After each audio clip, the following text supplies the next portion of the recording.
Why Hollywood keeps sending rom-coms like Bridget Jones, Mad About the Boy straight to streaming. In Bridget Jones, Mad About the Boy, the neurotic Loveland heroine hasn't just swapped cigarettes for Nicorette.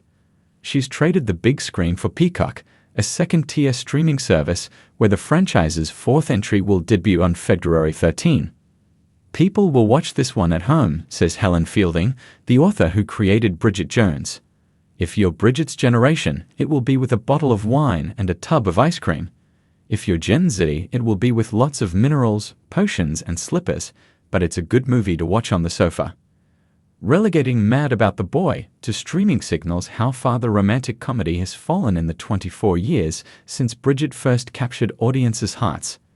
When Bridget Jones's Diary hit theaters in 2001, the genre was at its zenith, with Julia Roberts, Reese Witherspoon, Sandra Bullock, and of course Bridget herself, Renee Zellweger, regularly populating marquees with their latest meet-cutes.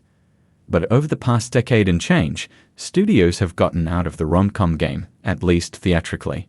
Now when Zellweger or Witherspoon, whose latest film, You're Cordially Invited, debuted on Prime Video this month, fall in love on screen, it's usually a streaming service that's paying for the affair. The bloom is off the rose of rom-coms, says Paul de Garabedian, Comscore's senior media analyst. There was a period in which they couldn't miss. But then there were a number that were absolutely awful, and streaming changed things. Now you need spectacle to get audiences into theaters. By spectacle, de Garabedian is referring to Marvel adventures or Christopher Nolan epics, the kind of special effects-heavy adventures that are best enjoyed in IMAX or other premium formats. And he's correct in suggesting the genre became overly formulaic with the likes of 2017's Home Again, 2018's I Feel Pretty, and 2019's Isn't It Romantic, failing to approach the quality of an earlier generation of rom-coms. Even 2016's Bridget Jones's Baby bombed in the US, earning a measly $24.2 million.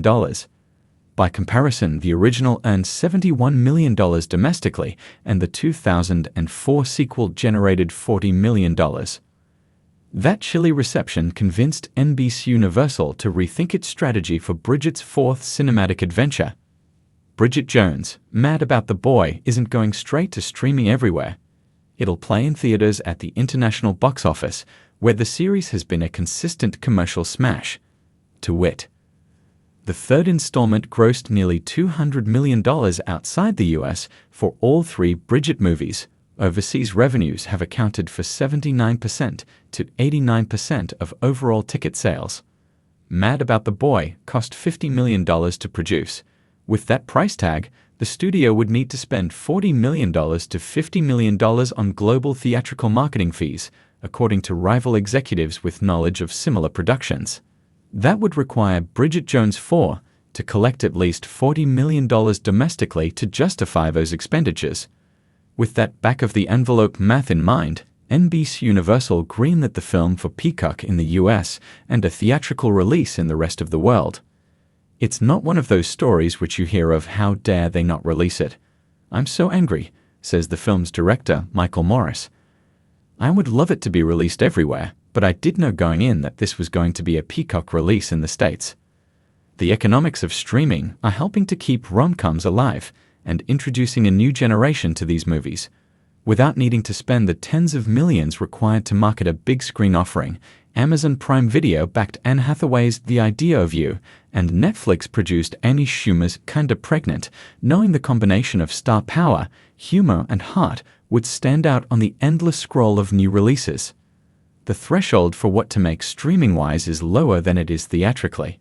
And they don't have to be super expensive, says Alex Sachs, a producer on Kinda Pregnant, Book Club, and It Ends With Us. The positive of streamers is the more of these movies we make, the more chances we have to make good ones. But fans of rom-coms hold out hope for a big screen revival.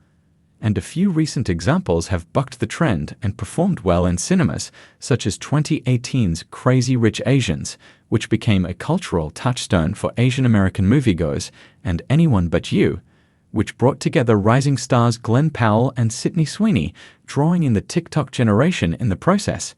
Jennifer Lawrence's R-rated No Hard Feelings, Bullock and Channing Tatum's The Lost City, And Roberts and George Clooney's Ticket to Paradise also leveraged the appeal of those A-listers to satisfying box office returns. There were some duds, like Jennifer Lopez's Marry Me, which debuted simultaneously on Peacock, and Billy Eichner's Bro.